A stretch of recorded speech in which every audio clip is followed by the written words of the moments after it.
Welcome to Rocket Family Farms. This weekend, I've just been working really hard on getting the electrical wires put in. We ran all the wires for the dining room area, including plugs and switches. For the kitchen area, ran all the wires for the lights and the plugs. You can see them coming out here. Kitchens, for some reason, have to have 2 circuits for plugs.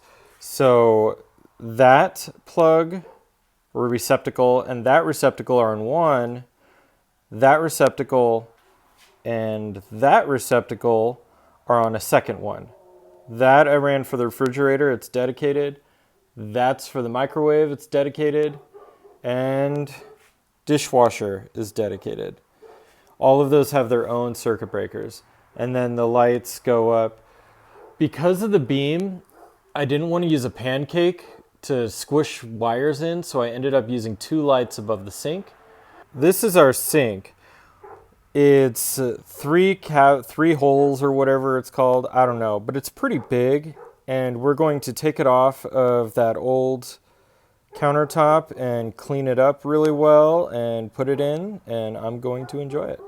We are not going to use that. I decided not to do any kind of in-wall oven because of the layout of the kitchen. So we're selling that. We're also installing a bunch of these outdoor outlets. So I had to figure out how to put those in. I attached them, put some caulking on there, and there's a chicken sitting on eggs.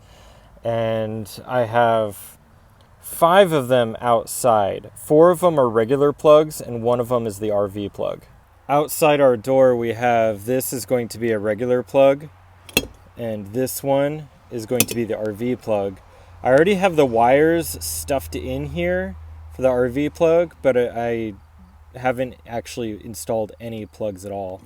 This one I haven't wired yet because it's going to be attached to the master bedroom wires, which I have not put in.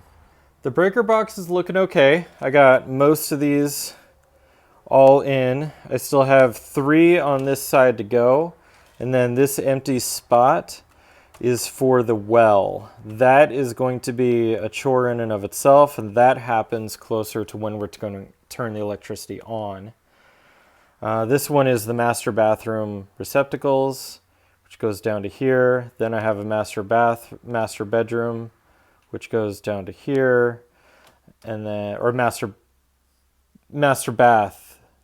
Oh, the lights go down here. Yeah, the lights go down here for the bathroom and the bedroom. And then the bedroom receptacles are right here. And that I haven't done because I haven't done the furring strips yet on that wall. So I have to put in the furring strips on that wall, then I can run wires through it and get things done. I did put the boxes in to get ready for it, the junction boxes. So once I have the furring strips in, it really won't take long. So far in total, I've run about 750 feet of 12 gauge wire and about 215 feet of 14 gauge wire in the house so far.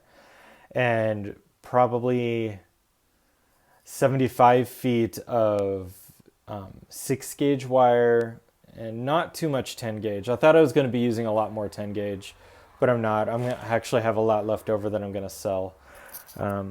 But yeah, it's going to be at about 1,000 feet of 12 gauge wire, and then I'll be done with the wiring inside the house.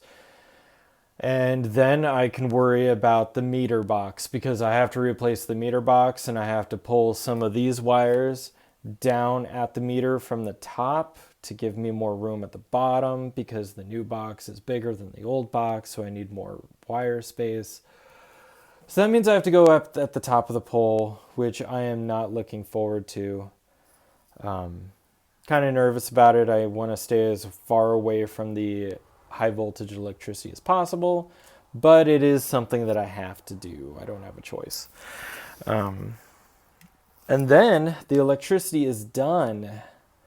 Once I get the wires connected from the pole to the house, it's ready for inspection and ready to be, well, I don't know if it'll be ready to be turned on because we still have the insulation and drywall.